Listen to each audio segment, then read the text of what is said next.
Chisukuni é um garoto completamente comum e fracote em todos os sentidos. Ele é o cara mais fraco da escola, e a sua inteligência é muito menor do que a de uma simples formiga. Mas ele não esperava que tudo mudaria em sua vida. Logo depois que seus pais enviam ele para uma escola de monstros por engano, e por acidente, ele faz todas as garotas se apaixonarem por ele. As esperanças de Chisukuni para o ensino médio pareciam bastante desanimadas depois que ele foi reprovado no exame de admissão. No entanto, seu pai acabou tropeçando em uma carta de matrícula para uma escola particular chamada Academia Yokai, aparentemente deixada por um estranho. Chisukuni embarcou em um ônibus e foi para essa escola desconhecida, e o motorista do ônibus avisou a ele que a escola Yokai não era um colégio comum. Enquanto ele seguiu em frente, Chisukuni recebeu uma ligação de sua prima. Ela estava pesquisando um pouco mais sobre essa academia Yokai, mas foi interrompida quando o ônibus passou pelo túnel. Na chegada, Chisukuni notou o ambiente bizarro, árvores mortas e um oceano vermelho. O motorista do ônibus então deu a ele um último conselho: tome muito cuidado antes de dirigir de volta pelo túnel. Enquanto Chisukuni caminhava em direção aos dormitórios, ele escutou um barulho forte seguindo ele, e acabou sendo apenas um morcego. A sensação de alívio acabou deixando ele distraído, e não percebeu uma bicicleta se aproximando. A colisão fez com que ele e a garota caíssem no chão. Enquanto ele tentava se levantar, Chisukuni, por acidente, acabou tocando na coxa da garota. Ela tirou o cabelo do rosto para se desculpar, revelando uma beleza maravilhosa. Chisukuni ficou apaixonado, mas rapidamente retirou a mão quando percebeu onde é que ela estava. Seu nariz sangrou de timidez, e a garota ofereceu um lenço. No entanto, ela ficou tonta, e ficou falando alguma coisa sobre um cheiro. Antes que Chisukuni pudesse pensar sobre isso, ela mordeu o pescoço dele, se revelando como uma vampira chamada Moka, e percebendo o que tinha feito, Moka rapidamente se desculpou. Chisukuni então deu uma examinada no seu pescoço, esperando encontrar algum ferimento, mas encontrou apenas batom. Moka então perguntou a Chisukuni sobre o que ele pensa sobre vampiros. Um pouco confuso, mas achando ela encantadora, ele disse que não se importava muito com isso. Moka ficou animada e aproveitou a chance deles serem amigos. E na sala de aula, Chisukuni conheceu sua professora, a senhorita Shizuka Nekonomi, que parecia legal no início, mas então ela esclareceu que o colégio Yokai era uma escola para monstros. Chisukuni ficou assustado, imaginando se isso era algum tipo de pegadinha. A senhorita Nekonomi então explicou que, como humanos governavam a Terra, monstros precisavam aprender a se misturar com eles. Um dos alunos, chamado Saizo, falou explicando seu desejo de comer humanos em vez de conviver com eles. Chisukuni escondeu o rosto, apavorado. A senhorita Nekonomi deu uma bronca em Saizo e falou que se um humano fosse encontrado no terreno da escola, ele seria executado. Chisukuni sentiu que sua vida estava em perigo, especialmente quando Saizo notou que sentia um cheiro de um humano na sala. Naquele momento, Moka entrou, interrompendo esse climão todo. Ela foi colocada para a mesa vazia ao lado de Chisukuni, e então abraçou ele, muito emocionada por eles estarem na mesma classe. Isso atraiu a atenção de toda a turma, incluindo um olhar de raiva de uma garota sentada ao lado. Enquanto Chisukuni e Moka estavam passeando pelo colégio, ele não pôde deixar de pensar sobre as verdades obscuras da escola. Enquanto Moka ganhava a admiração dos garotos, Chisukuni se tornou o inimigo natural deles, apenas por estar perto dela. Os dois finalmente pararam em uma máquina de venda automática para pegar algumas bebidas. Chisukuni e Moka foram buscar bebidas ao mesmo tempo, e suas mãos se tocaram. Chisukuni fica envergonhado, e então Moka acha isso engraçado e empurra ele para um pilar próximo. Eles começam a aproveitar suas bebidas, mas então Saizo aparece. O cara folgado então joga Chisukuni na máquina de venda automática tentando paquerar a garota, mas ela não está interessada e ajuda Chisukuni a se levantar. Saizo então usa sua língua para pegar uma latinha no chão e a esmaga. E mais tarde eles estão no telhado da escola e Moka se pergunta se Chisukuni está bem. Ela está achando muito estranho que ele fique agindo como se nunca tivesse visto um monstro antes. Ela quase pergunta que tipo de monstro ele é, então se lembra das regras da escola. Chisukuni fica curioso e ele quer saber se ela realmente é uma vampira. Ela aponta para o rosário dela e diz que tirá-lo a transforma em uma vampira forte e também assustadora. Chisukuni acredita que ela ainda seria a mesma pessoa por dentro, e Moka se sente feliz e abraça Chisukuni e diz que ele é seu primeiro amigo, e também é a primeira pessoa cujo sangue ela provou. Antes, ela só tinha sangue de bolsas, e ela começa a se inclinar para mordê-lo novamente. Chisukuni se sente desconfortável e diz que esqueceu de fazer alguma coisa e foge. Chisukuni arruma suas coisas e planeja deixar a academia Yokai. Moka encontra ele e tenta fazê-lo ficar. Ela fala sobre como ela sempre se sentia sozinha entre os humanos. Chisukuni revela seu segredo, e Moka tem sentimentos confusos. Ele grita com ela para ficar longe, e diz a ela que não quer ter amigos monstros. Ela parece magoada, e Chisukuni se sente culpado e então foge. Ele procura bastante pelo ponto de ônibus. Moka persegue ele e Saizo também está seguindo os dois. Ele encontra Moka e então muda para sua forma verdadeira de monstro. Ele acha que as regras da escola não vão se aplicar aqui. Chisukuni escuta Moka gritar e ele corre de volta e tenta fazer Saizo deixá-la em paz. Saizo derruba ele de uma colina e ri dele por ser fraco. Mas então Moka encontra Chisukuni. Ela o segura e pede desculpas por seus ferimentos. Ela sempre quis um amigo, seja ele humano ou monstro, mas já que ela bebe sangue humano, ela pensa que nenhum humano seria seu amigo. Chisukuni se levanta e diz a ela que agora sim está querendo ser seu amigo. Saizo interrompe e joga Chisukuni em direção a Moka novamente. Chisukuni toca o ombro de Moka e diz que ainda gosta dela. Ela fica surpresa porque ele, por acidente, acabou tirando seu rosário e muda para sua forma poderosa de vampira. Saizo fica com medo e Moka consegue derrotá-lo facilmente. Chisukuni percebe que ela cheira muito bem e ele se sente calmo, mas ainda assim desmaia. Ele acorda no colo de Moka. Ele vê uma uma placa sobre o horário do ônibus, e ele percebe que está preso aqui por um mês, e então escreve uma carta para seus pais. Moka limpa um de seus ferimentos e ela sente o cheiro de seu sangue e morde ele novamente. Após uma noite pensando sobre sua vida na academia Yokai, Tsukune escreve uma carta para seus pais. Ele está aliviado que os alunos tenham seus próprios dormitórios, tornando a sua vida atual um pouco mais fácil. Na manhã seguinte, ele percebe alguns colegas de dormitório lutando para manter suas formas humanas. Ele balança a cabeça e pega uma água de uma pia perto de seu quarto. Sua mente está cheia de pensamentos sobre monstros. Enquanto Tsukune estava indo para a escola, ele encontra 3 garotos olhando para Moka, completamente fascinados por sua beleza. Moka percebe Tsukune e então se agarra no braço dele toda animada, para a surpresa e alegria do rapaz. Mas os caras ficam com ciúmes e estão muito bravos, mas eles decidem se segurar. Rumores estão se espalhando de que Tsukune derrotou Saizo, embora a história seja muito distorcida. Moka sente que o rapaz está distraído, e então se joga nele, deixando os meninos invejosos para trás. Sem que eles saibam, alguém está observando de trás de uma árvore. Quando estão sozinhos, Moka oferece sua ajuda para Tsukune, reconhecendo sua fraqueza sendo humano. Ele fica grato e começa a perguntar qual Moka é a verdadeira. A garota gentil diante dele ou aquela feroz e barra pesada que lutou contra Saizo. De repente, Moka se balança e explica que não tomou café da manhã. Antes que o garoto pudesse reagir, ela morde o pescoço dele. Quando ela termina, Tsukune fica muito nervoso e cobre o pescoço e sai correndo, deixando Moka fazendo um pedido de desculpas. Em um lago próximo da escola, Tsukune examina seu pescoço. Ele percebe que, embora a mordida de Moka tenha deixado marcas de batom, pelo menos não tem cicatrizes. Ele começa a se preocupar com seu futuro se Moka continuar sugando seu sangue e com as naturezas desconhecidas e malucas de outros alunos. Mas então, do nada, ele vê uma linda garota desmaiada perto. Ela pede ajuda e ele atende ao pedido. A garota, que parece grata, tenta seduzir Tsukune, que fica assustado, mas ainda assim concorda em acompanhá-la até a enfermaria. Enquanto eles caminham, ela sorri para si mesma, de um jeito maligno. E no telhado, Moka pensa se ela deve se desculpar com Tsukune por sua atitude ousada de mordê-lo. Enquanto isso, Tsukune acompanha a garota até a máquina de venda automática. Ela diz a ele que eles são da mesma sala, e Tsukune percebe que ela deve ser um monstro como todos os outros. Quando a garota se apresenta como Kurumo, ela coloca Tsukune sob um feitiço. Assim que Moka chega, ela fica de coração partido, ouvindo Tsukune dizer coisas preconceituosas para ela. Ele caminha indo embora com Kurumo, confuso sobre sua própria atitude de agora a pouco. Na sala de aula, o feitiço se desativa. Tsukune se arrepende de suas palavras maldosas, enquanto Moka e Kurumo trocam olhares com uma encarando a outra. Ele tenta se desculpar com Moka depois, mas ela já foi para outro lugar. Moka está bebendo em uma latinha e se pergunta sobre aquela garota, que do nada se aproxima dela de forma ousada. Moka escuta o plano de Kurumo de encantar todos os garotos do colégio e fazer seu harém reverso. Moka critica essa ideia por ser maluca e tão sem sentido. E quando Kurumo desabafa sobre seu ciúme sobre a popularidade de Moka, Tsukune encontra elas e tenta outro pedido de desculpas para Moka, mas Kurumo hipnotiza ele novamente, fazendo o rapaz insultar Moka sobre ser uma vampira. Enquanto Moka tenta falar com ele, Kurumo revela que ela sentiu o cheiro de humano de Tsukune. De coração partido pelo insulto causado pelo feitiço, Moka foge em lágrimas, deixando Kurumo aproveitar sua vitória. No consultório da enfermaria, Tsukune é incomodado pela culpa por machucar Moka novamente. Enquanto isso, Kurumo está comemorando sem parar. Ela decide que é hora de colocar Tsukune sob um feitiço eterno. Então o narrador da história do anime aparece falando que a cena a seguir é muito proibidona para ser mostrada aqui. A cena então muda para Moka, que luta contra sua própria dúvida, se questionando sobre sua amizade com Tsukune. De repente, a voz da outra Moka aparece do Rosário, alertando sobre o perigo em que Tsukune está agora devido ao charme mágico de Kurumo. Moka está querendo agir e fazer alguma coisa. Ela descobre que sua Moka interior está em silêncio, aumentando sua vontade para resgatar Tsukune. De volta à enfermaria, Kurumo prendeu Tsukune. Enquanto ela se inclina para dar um beijo hipnótico, Tsukune junta todas as suas forças para se libertar e então abraça ela. Kurumo, confusa e surpresa, tenta escapar de seus braços e então reativar seu feitiço. No entanto, Tsukune confessa que se importa com outra pessoa e não pode deixar seu feitiço fazer efeito. Kurumo fica ofendida e muito brava, perguntando se ele quer Moka mais do que ela. Ela admite ter se esforçado muito para conquistá-lo e, percebendo que agora perdeu, ela escolhe matá-lo, se transformando em uma forma monstruosa e fazendo Tsukune entrar em pânico. Mas bem a tempo, Moka aparece e empurra Kurumo pela janela, fazendo ela ir para bem longe. Ainda confuso, Tsukune escuta de Moka que Kurumo é uma sucubo, uma raça de mulheres capazes de conquistar e também seduzir homens. Essa revelação esclarece as ações inexplicáveis anteriores de Tsukune. No entanto, Kurumo volta rapidamente, agarrando Tsukune pela garganta com sua cauda e puxando ele para fora. Moka também está pendurada, e não conseguindo aguentar o peso dos dois, Kurumo joga eles na floresta, e vendo uma oportunidade, ela afia suas unhas e corta as árvores, enquanto avança sobre eles. Moka pede a Tsukune para remover seu rosário, mas ele não sai. Kurumo ameaça matar os dois. Moka diz a ela para poupar a vida de Tsukune. Kurumo dá risada, imaginando que Moka é apenas uma vampira tentando guardar seu lanche favorito para depois. Moka responde falando que Tsukune significa tudo para ela, porque ele é o único amigo verdadeiro que ela já teve, e ela morreria de bom grado para protegê-lo. Kurumo acredita que os homens são feitos apenas para serem manipulados, e portanto, rejeita a ideia de amizade. Tsukune entende que está compartilhando os mesmos sentimentos de Moka, então puxa o rosário, liberando a Moka interior. Kurumo fica apavorada agora que a Moka interior apareceu, mas ela explica que está em uma missão especial. Sua espécie é pequena em número, então ela precisa encontrar um escolhido para continuar sua linhagem. Moka está vendo o motivo de Kurumo querer escravizar os garotos como egoísta e então decide humilhá-la, chutando ela através das árvores. Kurumo pede desculpas e promete parar com isso. Moka, por outro lado, decide não correr riscos, e ela então remove as asas e também cauda de Kurumo. A garota súcubo, apavorada com a possibilidade de ganhar um ferimento que dure para sempre, implora para que ela não faça isso, com uma voz baixa e aterrorizada. Mas então Tsukune se aproxima de Moka, dizendo que Kurumo não estava fazendo isso por maldade, e que no fundo ela parece ser uma pessoa legal. Kurumo fica chorando de alívio e também medo. Moka interior diz que salvou ele apenas para manter seu sangue, e ao contrário da outra Moka, ela não considera ele como um amigo. Ela então desaparece, e Tsukune pede desculpas a Moka no dia seguinte, pelo que disse enquanto estava sob o feitiço de Kurumo. Mas ela parece não se importar mais com isso. Kurumo cumprimenta eles e mostra a Tsukune que ela cozinhou biscoitos para ele. O garoto então se pergunta por que ela fez tudo isso para ele, e descobre para sua surpresa que ela o escolheu como seu mestre. As duas então começam a disputar o garoto, o que faz com que Moka morda ele. O garoto então começa a escrever uma carta para sua família, falando sobre a reviravolta maluca dos acontecimentos na academia Yokai. As provas de meio de semestre chegaram muito mais cedo do que ele esperava, pegando ele de surpresa. Sua classificação é completamente medíocre. Ele está na posição 128 na classe de novatos. Enquanto ele pensava sobre seu desempenho mediano, ele ouviu uma conversa entre três caras esquisitões. Eles pareciam ter dificuldades em manter uma forma humana. Sua conversa revelou que eles estavam emocionados por estarem quase 100 posições na frente do garoto na classificação, e para seu espanto, Moka ficou na posição 13 da classe. Vários alunos próximos não puderam deixar de notar que ela não era apenas linda, mas também incrivelmente inteligente. Embora Tsukune tenha lhe dado seus mais sinceros parabéns, Moka foi humilde e disse que sua conquista foi apenas um acaso. Ela então fez uma oferta muito boa para ele. Ela o ajudaria a estudar para o próximo teste, e quando seus olhos se encontraram, uma sensação de amor pairou sobre o ambiente, o que fez com que aqueles caras idiotas lá atrás ficassem com ciúmes. No entanto, eles não eram os únicos observando. Yukari, sendo uma jovem prodígio que tinha pulado 4 séries por conta de sua inteligência altíssima, está observando eles atentamente. Ela ficou cativada pela beleza de Moka, e embora Yukari fosse a aluna mais inteligente da escola, seu presidente de classe a avisou para não abusar da sorte. Sua roupinha de bruxa era contra as regras da escola. Ele disse ela de um jeito arrogante, revelando sua verdadeira natureza. Yukari ficou muito irritada e então contra-atacou, derrubando banheiras em sua cabeça e nas de seus companheiros. Embora Yukari estivesse achando isso divertido, sua risada desapareceu rapidamente quando o presidente da classe se aproximou, pronto para revidar. Moka interrompeu, insistindo que ele não erguesse a mão contra uma garota, e sentindo a tensão que tudo isso acabou causando, ele recuou. E o garoto Tsukune, que havia observado toda essa confusão intensa, não ficou satisfeito com a atitude do presidente da classe, e mais tarde no refeitório, Yukari agradeceu Moka por sua ajudinha mais cedo. Enquanto Tsukune e Moka elogiavam sua inteligência, Yukari, muito humilde, disse que não precisavam falar assim dela. Ela então joga assim na lata que está apaixonada por Moka, e Tsukune teve que segurar seu sangramento nasal quando Yukari pediu a Moka para ser sua namorada. Moka aceitou, mas parece que ela não entende muito bem o significado de namorar. A garotinha Yukari então segurou sua varinha mágica e manipulou os equipamentos de limpeza para infernizar Tsukune. Ao fazer isso, ela revelou sua verdadeira natureza de bruxa, mas o que Yukari não percebeu foi que o presidente da classe e seus comparsas estavam espreitando por perto. Suas ações tinham acabado de dar a eles o motivo perfeito para enfrentá-la. E na enfermaria, Tsukune estava sendo tratado de seus ferimentos por Kurumo. Ela informou que Yukari estava sempre tentando manter Moka longe dele. E vendo uma grande oportunidade, Kurumo começou a ver algo bom nessa situação de Tsukune. E até mesmo disse que os colegas de Yukari não gostavam dela. Lá fora, Yukari ainda estava com aqueles malditos truques. E usando um bonequinho de voodoo, ela controlou as ações de Tsukune, fazendo ele se socar 2 vezes. Mas então, nesse momento, Moka apareceu falando que perdeu Yukari de vista. Kurumo explicou que ela não tinha hipnotizado Tsukune. E embora Moka estivesse irritada, todo mundo percebeu aquela bruxinha pirralha dando risada do lado de fora da janela. E assim, resolvendo o mistério do comportamento estranho de Tsukune. E de volta à sala de aula, Tsukune pediu a Moka e Kurumo para resolverem as palhaçadas irritantes de Yukari. Ele até avisou Yukari que suas brincadeiras a impediram de fazer amigos. Kurumo ficou vermelha, comentando que as brincadeiras de Yukari não incomodaram ela. Yukari pareceu chocada com o conselho de Tsukune, mas rapidamente mudou para sua arrogância, afirmando que não precisava de amigos que não fossem tão inteligentes quanto ela. Ela fala que sempre esteve sozinha, e o garoto viu solidão por trás das palavras de Yukari e tentou se aproximar, mas seus esforços foram recebidos com outra brincadeira. Yukari riu e saiu correndo da sala de aula. Moka impediu Tsukune de persegui-la, falando que Yukari era apenas uma criança e estava sofrendo por dentro, enquanto Yukari estava perdida em seu próprio mundo de pensamentos, refletindo sobre ela mesma e sobre sua vida solitária na academia. Ninguém gostava dela porque acreditavam que ela usava magia para trapacear e conseguir boas notas. Essa era a raiz de seu comportamento brincalhão. No momento em que ela estava refletindo, o presidente da classe e sua gangue confrontam ela. Eles estão na intenção de ensinar uma boa lição para ela, por quebrar a regra principal da escola, e na sala de aula, Moka continuava pressionando Tsukune, dizendo que a solidão de Yukari refletia sua própria situação, mas Tsukune, ainda chateado com as brincadeiras daquela pirralha, mal estava com vontade de escutar. Moka saiu correndo da sala de aula, falando que iria encontrar Yukari. Kurumo então revelou a Tsukune que bruxas como Yukari não são monstros monstros e nem humanos, mas alguma coisa entre os dois. Tsukune ficou surpreso e Kuruma explicou que bruxas eram únicas. Sua verdadeira forma não diferenciava elas dos humanos, apenas sua magia. Isso levou ao preconceito dos monstros e também humanos. E o garoto Tsukune então percebeu que a primeira impressão que ele teve sobre ela estava muito errada. Enquanto isso, Yukari estava perto do lago da escola, encurralada pelo presidente da classe e seu grupo de valentões, que haviam se transformado em homens lagartos. Eles estão planejando devorá-la, e ela está completamente indefesa, mas naquele momento, Moka chegou, e ignorando toda a ameaça dos inimigos, ela falou seriamente com Yukari sobre toda a dor da solidão, uma dor que ela sentiu antes de conhecer Tsukune. Yukari se moveu e então abraçou Moka com força. Os homens lagartos ficaram irritados porque foram completamente ignorados e agora estão com cara de idiotas. E quando Yukari mordeu o rabo do presidente da classe, Tsukune entrou levando golpe para defender ela. Ele disse a Yukari que conhecia o sentimento da solidão também, e percebendo que ele estava ferido porque a salvou, Yukari sentiu uma emoção de culpa. Naquele momento, Kuruma apareceu salvando eles de se tornarem comida de lagartos. O garoto ficou de pé na frente de seus amigos pronto para protegê-los. Esse ato fez Kuruma ficar caidinho por ele. No entanto, ele ferido e desequilibrado, acabou removendo o rosário de Moka, liberando seu eu interior. E em vez de se sentir ameaçado, o presidente da classe zombou da aparência de Moka, seu cabelo branco e saia curta. Seus lagartos atacaram, mas foram rapidamente derrubados por Moka. E muito indignado, o presidente da classe falou que sua força violava as regras da escola. Moka então chutou ele para o lago, sugerindo que ele se acalmasse, e Yukari perguntou por que ele a salvou. Ela ainda está muito confusa, e Tsukune respondeu que é porque eles são amigos. E com isso, a garotinha desabou em lágrimas. E dias depois, Yukari virou uma nova página em sua vida, e ela se desculpou com seus colegas de classe por suas brincadeiras. E eles retribuíram, admitindo seu preconceito exagerado. Moka e Kuruma estão falando sobre a nova personalidade de Yukari. Enquanto elas estão carregando algumas coisas para a sala de aula, assim que elas chegam, acabam encontrando Yukari abraçando Tsukune. A garotinha então falou que sua sala de aula era bem ao lado, e queria visitá-lo com frequência agora. Ela também diz que está amando Tsukune tanto quanto amava Moka antes, e isso causou um grande cabo de guerra entre Kuruma e Yukari, cada uma puxando ele. Moka finalmente perdeu a paciência e falou que Tsukune era só dela, e começou a mordê-lo. O garoto então gritou de dor, reclamando que Moka iria sugá-lo até a morte se ela continuasse assim.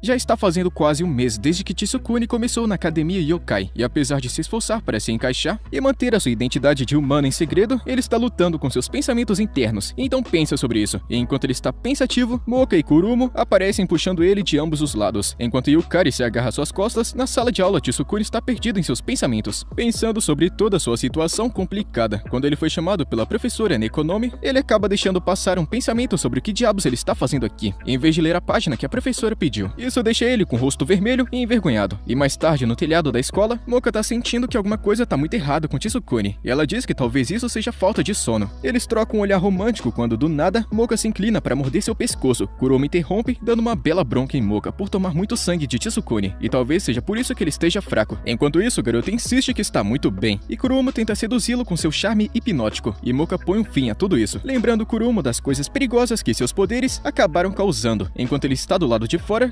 Tsukune reflete sobre seu estranho círculo de amigos. Uma vampira, uma súcubo e também uma bruxa. Seus pensamentos são interrompidos quando ele é abordado por 3 estudantes. Os nomes deles são Kozo, Nagai e Jaira, os presidentes do fã-clube das garotas. Eles são obcecados pela Moka, Yukari e também Kuruma. E eles consideram Tsukune como seu rival, e a porradaria começa, mas eles são interrompidos por uma onda de lixo magicamente animada. E obviamente é Yukari vindo resgatar Tsukune. Moka e Kuruma também aparecem, e os 3 admiradores ficam maravilhados e impressionados. A garotinha Yukari utiliza sua magia para animar itens de limpeza próximos para atacar os garotos, mas um balde perdido acerta Tsukune, permitindo que o trio de esquisitões escape. Naquela noite, cuidando de seus ferimentos, Tsukune se pergunta sobre seu lugar na academia Yokai. Ele é um fracote que depende da proteção das garotas. Ele tenta fazer uma ligação no seu celular, mas nunca funciona, esperando por um sinal que nunca aparece. Ele fica pensando se deve ir embora e retornar ao mundo dos humanos quando o ônibus voltar. Enquanto isso, aqueles caras idiotas de antes estão na sala do clube, discutindo sua obsessão maluca com as garotas. Kozo então tem a brilhante ideia de se livrar de Tsukune de uma vez por todas, para ter as garotas só pra eles, e então eles começam a dar risadas igual maníacos com esse pensamento. No almoço do dia seguinte, Kuruma e Yukari compartilham suas experiências de serem perseguidas por aqueles esquisitões. Moka não teve o mesmo problema, e Kuruma propõe que elas atuem como guarda-costas de Tsukune, embora no começo seja contra isso. Tsukune ignora Moka em um momento que ela diz que ele não é forte o suficiente para se cuidar, antes de também falar que ele talvez seja o mais fraco de todos. Tsukune termina seu almoço e então vai para fora, e ele estava sendo seguido por Moka, que estava querendo se desculpar pelo que disse antes. instantes, e sem falar nada, Tsukuni sai correndo, deixando ela confusa. E durante a tarde, na academia yokai, Tsukuni deixa seu dormitório arrumado. E em outro lugar, Yukari está toda alegre, usando sua magia para limpar o terreno da escola. Ela percebe Tsukuni caminhando perto de uma cerca com uma expressão séria. No telhado, Moka está perdida em seus pensamentos, imaginando se Tsukuni ainda está bravo com ela. Yukari se junta a ela, falando que viu Tsukuni carregando uma bolsa e parecendo muito sério. Elas então percebem que ele está planejando deixar a escola, e Tsukuni chega no ponto de ônibus e está esperando. Mas então do nada, aquele bando de idiotas do fã-clube das garotas aparece atrás dele, e um de seus membros está chateado que Tsukuni falou o nome de Moka tão sem emoção, já que eles a consideram como sendo uma deusa sagrada, e seu nome não pode ser usado em vão. E já que eles estão fora do terreno da escola, eles podem revelar suas verdadeiras formas aqui, e quando fazem isso, Tsukuni está impressionado com a feiura desses caras. Os idiotas do clube então percebem que Tsukuni está vendo eles como um bando de idiotas, e sem dizer uma única palavra, Tsukuni não consegue pensar em uma maneira de resolver essa situação. Os idiotas então revelam que eles têm tratado as garotas como deusas por causa de um sentimento de amor puro, e eles têm muita raiva de Tsukuni por sempre atrair as garotas sem fazer nenhum esforço, e eles começam a atacá-lo tirando vantagem de sua fraqueza humana. Só que então eles escutam a voz de Moka implorando para que eles parem. Todas as cabeças se viram para o céu para ver Moka, Kurumo e Yukari voando. Kurumo fica resmungando sobre estar carregando tantos passageiros, enquanto Yukari se desculpa por ter esquecido seu feitiço de voar. E pousando, Kurumo rapidamente chuta um dos idiotas e liberando Tsukuni. Yukari conjura uma cadeira macia para ele sentar. Moka então corre para o lado de Tsukuni preocupado com seu bem-estar. Ele fica desanimado por sempre precisar ser salvo. Mas então, em um movimento rápido, Moka dá um tapa nele, lembrando de que a amizade é sobre apoio dos dois lados envolvidos. Afinal de contas, Tsukuni também já resgatou Moka, Kurumo e Yukari de maneiras diferentes, fazendo os caras do fã-clube ficarem muito bravos por eles estarem tendo uma cena romântica bem no meio da luta. E motivadas a lidar com esses idiotas, as garotas entram em ação. Yukari começa a fugir de Nagai, pois ela ficou muito assustada com o jeito esquisitão e pervertido dele. A garota Sucubus acaba tendo problemas em acertar golpes na forma gelatinosa de seu oponente. E Moka, ao contrário das outras, não é muito boa em lutas, e Tsukuni percebe que a maneira de derrotar o trio de esquisitões é simplesmente falando que eles são tudo um bando de perseguidores, stalkers e patéticos. Isso deixa os caras ainda mais irritados e frustrados, abaixando ainda mais a sua autoestima, e alimentados pelo ódio e inveja, eles se transformam em um gigante poderoso combinado. E com apenas um único golpe, eles mandam Tsukuni voando, e correndo para seu lado, Moka por acidente acaba tendo seu rosário removido, e liberando a Moka interior. O trio de idiotas fica instantaneamente impressionados com a beleza da nova Moka, e eles juram lealdade eterna a essa deusa. Em seguida, Kurumo chuta eles por trás e Yukari derruba os idiotas com uma pedra. Moka dá um chute poderoso dividindo o gigante de volta ao seu estado original. Os idiotas então ficam jurando mudar o nome de seu clube em homenagem a essa nova Moka de cabelo cinza, antes de desmaiarem. Moka então conta para Tsukuni que deixar a academia yokai não vai atender às suas necessidades, já que sem ele, ela morreria de fome. Sem falar que a sua outra personalidade ficaria de coração partido. Kurumo e Yukari abraçam ele pedindo para ele ficar. Confuso, o garoto pergunta quem foi que disse a elas que ele estava indo embora, e Yukari aponta para suas malas. Mas o garoto explica que elas estão cheias de cartas para seus pais, e assim que o ônibus chega, o motorista elogia Tsukuni por permanecer conectado com sua família. E Moka fala que Tsukuni é um rapaz muito interessante, antes dela mesma se selar novamente. A Moka de cabelo rosa aparece e se agarra a Tsukuni muito emocionada, implorando para que ele fique. E o garoto conta que vai desligar seu telefone, já que agora ele é inútil. E no dia seguinte, a professora Nekonomi anuncia que um telefone vermelho que conecta eles ao mundo humano foi instalado na loja. O garoto fica chocado e Moka pergunta o que ele pensa em fazer agora. Antes que ele possa responder, ela morde ele no meio da aula, provocando uma grande mistura de constrangimento. Em um momento privado, Moka agradece ele por deixá-la sugar seu sangue. Tsukuni sonha acordado sobre uma linda cena com ela, apenas para voltar à realidade, gritando de dor por sua mordida. Moka vai embora, então o garoto pensa se ela sabe por que ele deixa ser mordido, e quando ela grita para ele se apressar para a aula, ele então pensa que ela não sabe. E na sala de aula, a professora tá querendo que todos eles se juntem a um clube para entender melhor os humanos, e Tsukuni está viajando, e seus sonhos passam bem diante dele, provocando olhares confusos de Saizo, Moka e Kurumo. A dupla então vai para a feira de recrutamento do clube, e acham as primeiras opções de clube: fotografia fantasma, acupuntura, múmia e também um clube de ciências muito maluco. E no dia seguinte tá chovendo pra caramba, e Tsukuni tá pensando que Moka não vai aparecer por causa dessa chuva intensa. Na sala de aula, a professora dá uma palestra sobre as diferenças entre vampiros e sereias, e sua relação com a água. No dia seguinte, Tsukuni encontra Moka na piscina e pede desculpas, e já que Moka está muito contra entrar na água, Tsukuni decide não se juntar ao clube de natação. A professora escuta eles e recomenda que eles entrem no clube do jornal. Kurumo e Yukari aparecem declarando que também querem entrar. E muito feliz por ter conseguido 4 novos membros, a professora dá um pulo comemorativo na piscina, emocionada por eles estarem no mesmo clube. Moka morde Tsukuni novamente e no dia seguinte começa a rotina de sempre, e sem esperar pela permissão de Tsukuni, Moka já chega mordendo seu pescoço para drenar seu sangue. O garoto desmaia pensando de forma irônica que sua morte por anemia vai valer a pena. Kurumo aparece abraçando Tsukuni e dando a Moka um olhar de desprezo. Yukari também ataca o garoto, mas Kurumo desvia dela. E no meio de toda essa confusão de ciúmes, Tsukuni Tsukune perde a consciência devido à falta de oxigênio e também anemia, enquanto Moka e Kurumo se encaram com um olhar de raiva e Yukari deixa escapar sua preocupação com Tsukune. As meninas entram em pânico com Kurumo sacudindo Tsukune em uma tentativa de acordar o moleque, e pelo visto esse drama diário ainda não vai matar ele. Em sua primeira reunião do clube de jornal, eles encontram a sala completamente vazia, e a professora Nekonomi manda eles ficarem tranquilos e esperarem. Mas assim que um garoto chamado Gin entra na sala, ele entrega flores para Moka e Kurumo, enquanto Yukari pega uma flor menor, e sendo mais velho, ele é apresentado como presidente do clube de jornal. Antes da professora sair para uma reunião, Gin explica o propósito do clube, que é simplesmente descobrir quem é o idiota safado que está sempre espiando o vestiário feminino. Kurumo então lembra que nos últimos dias na escola, as garotas estavam reclamando bastante sobre isso. Gin concorda, lembrando que eles precisam de informações e também provas. E seguindo a primeira ideia, eles colocam panfletos na entrada da escola pedindo informações, e em meio à grande quantidade de tarefas, Tsukune se pergunta se Gin é realmente um cara legal, porque todo mundo da escola parece gostar muito dele. A garotinha Yukari está querendo ajudar a pendurar os panfletos, mas Gin dá uma dispensada nela, falando que ela ainda é muito pequena. Nosso garoto então volta com mais panfletos e o presidente Gin manda Moka e Kurumo pendurá-los mais alto, mas então do nada ele se agacha. Tsukune fica desconfiado e olhando para descobrir o verdadeiro motivo de Gin, ele estava simplesmente olhando para debaixo das roupas das garotas. O garoto grita para avisar as meninas sobre o que ele estava fazendo, mas seu aviso acaba saindo pela culatra, e em vez disso, Gin consegue verter a acusação, dizendo que era Tsukune quem estava espiando por debaixo das saias. Moka e Kurumo dão um tapão na cara dele. E embora depois Kurumo decida se desculpar, Moka sai do local muito brava, e Gin zomba de Tsukune falando que ele arruinou os planos do clube para o dia de hoje. E então ele vai embora super de boa, sabendo que o idiota se ferrou no lugar dele. Tsukune chama o nome de Moka com sua voz de arrependimento. Em um banheiro, Moka está se lembrando de tudo que aconteceu. Ela até verifica sua própria roupa, imaginando que Tsukune pode ter visto. A Moka interior fala através do rosário que suas preocupações revelam sentimentos fortes por Tsukune. Enquanto isso, Gin fica no telhado da escola à noite, espionando o dormitório de Moka. Ele está cativado por sua beleza, e de repente, um som de uivo aparece. No dia seguinte, Tsukune tenta se desculpar, mas Moka continua evitando ele, apesar de acreditar que ele é inocente. Em outra parte da escola, Gin está observando as garotas se trocando no vestiário. Ele acaba escutando uma conversa sobre Tsukune e Moka possivelmente serem um casal. Ele entra em pânico, chamando a atenção de todo mundo, mas desaparece bem no momento em que Tsukune passa pelo vestiário. O coitado do garoto acaba se tornando o culpado de ser o pervertido da escola inteira, e sentado no telhado, Gin está planejando separar Tsukune e Moka. E voltando para a sala de aula, Moka e Kurumo estão lançando olhares de desprezo para Tsukune. A expressão de Moka fica triste, mostrando sentimentos mais profundos. O garoto então sai e encontra Gin, que está dizendo que acredita na inocência dele, e oferece sua ajuda para consertar as coisas com Moka. O cara malandro então leva Tsukune até uma janela e manda ele dar uma espiadinha, e percebendo que é uma janela para o vestiário feminino, Tsukune acaba sendo pego em uma armadilha. Gin tira uma foto, ameaçando mostrá-la para todo mundo. Alguns objetos do vestiário é então jogados de dentro, derrubando Tsukune no chão. Ele foi acusado mais uma vez de ser o espião pervertido. O garoto tenta se defender, mas tropeça em suas palavras quando Moka aparece. As garotas então continuam espancando ele até que ele perca a consciência. Kurumo e Yukari ficam sabendo do que aconteceu. Enquanto Yukari continua sem acreditar nisso, Kurumo fica irritada pensando que Tsukune só estaria interessado no corpo dela. E vendo o olhar de dúvida da garotinha Yukari, Kurumo decide que elas deveriam investigar para descobrir se Tsukune foi incriminado. E naquela noite, Moka está no telhado da escola, olhando para o céu vermelho e pensando em Tsukune. O presidente Gin aparece, se oferecendo para ajudá-la a esquecer Tsukune, e se inclina para um beijo. Moka então empurra ele e o cara decide mostrar para ela a foto incriminadora que ele tirou de Tsukune, alegando que ela estava circulando por toda a escola. O choque de surpresa de Moka de alguma forma acabou ressoando com o inconsciente de Tsukune. Gin fala que Tsukune é apenas um moleque imundo e também pervertido. Ele conta que o garoto usou um barril para espiar dentro do vestiário feminino, mas Kurumo e Yukari, agora vestidas de detetive, chegam bem a tempo de desmascarar essa história de uma vez por todas, apontando coisas que não fazem sentido, como a ausência do barril na foto, e também os relatos de testemunhas que estavam perto. As evidências em defesa de Tsukune acabam quebrando o frágil orgulho de Gin, revelando ele como sendo o verdadeiro espião safado. Encurralado, a raiva de Gin acaba se transformando em desespero. Ele deixa cair outras fotos quando espionava as garotas, e então ele se transforma em um lobisomem. Aquele narrador da história se aproxima para falar que o presidente Gin é de fato um lobisomem, capaz de se transformar à vontade, não apenas durante a lua cheia. Gin ataca a garota Moka e Tsukune avança, ignorando o aviso de Kurumo sobre a força absurda do lobisomem. Ele é derrubado por Gin, mas acaba arrancando o selo do rosário de Moka no processo. Enquanto Gin fica de pé sobre Tsukune, Moka começa sua transformação envolta em morcegos descendo do céu, sendo iluminada pela lua. Gin fica fascinado pela beleza da Moka interior, mas decide mostrar seu poder mesmo assim, usando o aumento de velocidade fornecido pela lua cheia. Ele desvia do primeiro ataque, mas a sua vantagem desaparece quando a lua desliza para de trás das nuvens. Aproveitando o momento, Moka agarra seu pulso com força. Quando Gin tenta ameaçá-la, Moka apenas ignora com muita calma. Ela dá um chute poderoso que faz ele bater em um muro que quebra por causa do seu peso, e Gin acaba caindo de uma altura absurda. No dia seguinte, o clube do jornal acaba circulando os panfletos que mostram Tsukune inocente e identificam Gin como sendo o verdadeiro culpado. Enquanto isso, as garotas estão querendo quebrar a cara daquele lobisomem safado, e Tsukune se aproxima de Moka para discutir os acontecimentos recentes. A conversa é interrompida quando ele dá de cara com a saia dela. Nisso, ele acabou ganhando um chute rápido, e Moka começa a se desculpar, mas logo fica apaixonada pelo aroma de sangue de Tsukune. E apesar dos esforços de Kurumi e Yukari, Moka não consegue resistir aos seus impulsos e começa a chupar o sangue dele.